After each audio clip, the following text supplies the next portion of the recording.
साथियों नमस्कार।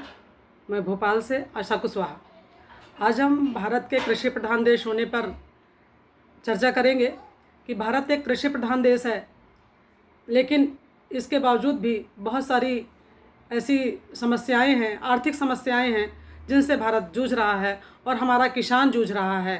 तो कहीं ना कहीं मज़दूरों को ना मिलना, समय से बारिश ना हो पाना और पर्याप्त संयंत्र का ना होना, ये इससे हमारा जो किसान है वो इन समस्याओं से होकर जूझ रहा है। तो इस पे हम बात करेंगे कि खेती पेशा यह देश मगर आता है अनाज विदेशों से, हर गांव शहर में जा पहुंचा बेकारी के आदेशों से। सीधा सा है, बेकारी के आदेशों के कारण सारे लोग शहरों में जाकर बस गए हैं और कृषि को वही लोग करने के लिए बचे हैं जिनके पास अन्य कोई रोज़गार का साधन नहीं है। वो कृषि कर रहे हैं और वो अच्छी कृषि भी नहीं कर पा रहे हैं क्योंकि उनको पर्याप्त उसके बारे में जानकारी नहीं है और उनको यहाँ से लोग जाकर तरह तरह के रसायन दिखाते हैं और वो उन्हीं रसायनों का प्रयोग करके खेती कर रहे हैं। उनकी भी मजबूरी है कि जब उनको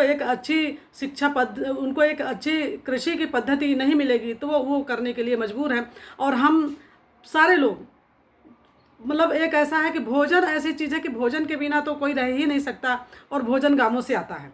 तो अब हमारी जो कविता है उसको हम पढ़ते हैं कि शहर बेहद ज़रूरी है मगर गांवों का क्या होगा।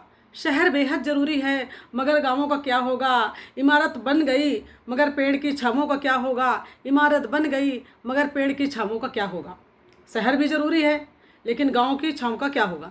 ये मोह माया के मद में झूलने वालों जरा सुन लो। ये मोह माया के मद में झूलने वाले जरा सुन लो।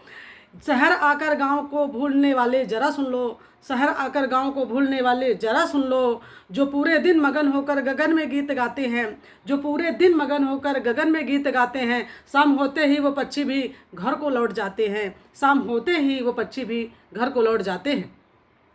बड़े होकर जो मिट्टी से रिश्ता तोड़ देते हैं, बड़े होकर जो मिट्टी से रिश्ता तोड़ देते हैं, वो सारे पेड़ मरते हैं जो जड़ को छोड़ देते हैं। वो सारे पेड़ मरते हैं जो जड़ से रिश्ता तोड़ देते हैं। तो साथियों, इस पर बहुत ज़्यादा विचार विमर्श करने की आवश्यकता है और ये विचार विमर्श हमें अपने आप से ही करना होगा। हमें ये सवाल अपने आप पर ही उठाने होंगे। और यदि आप इस कविता को सुनकर कुछ चिंतन मनन करते हैं तो बहुत अच्छी बात है। धन्यवाद साथियों। आगे भी आप हमारे साथ इसी तरह बने रहें। धन्यवाद।